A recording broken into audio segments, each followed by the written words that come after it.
तो ये शायरी मेरे उन भाइयों के लिए जो इंडियन आर्मी की तैयारी कर रहे हैं और कुछ लोगों की बातें सुनकर डिमोटिवेट हो जाते हैं।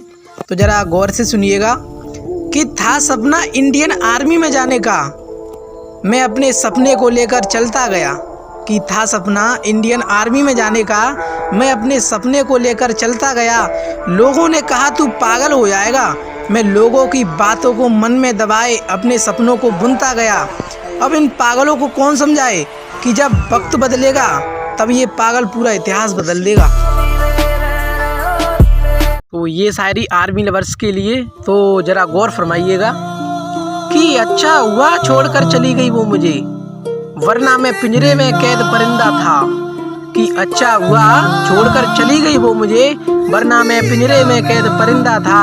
अब तो एक ही मकसद बाकी है, इंडियन आर्मी में अपनी जगह बनानी है। इंडियन आर्मी के लिए 2 लाइन जरा गौर से सुनिएगा कि एक सैनिक ही तो हूँ, औकात ही क्या है मेरी। कि एक सैनिक ही तो हूँ, औकात ही क्या है मेरी, लेकिन अकेला ही काफी हूँ दुश्मनों को उनकी औकात याद दिलाने को।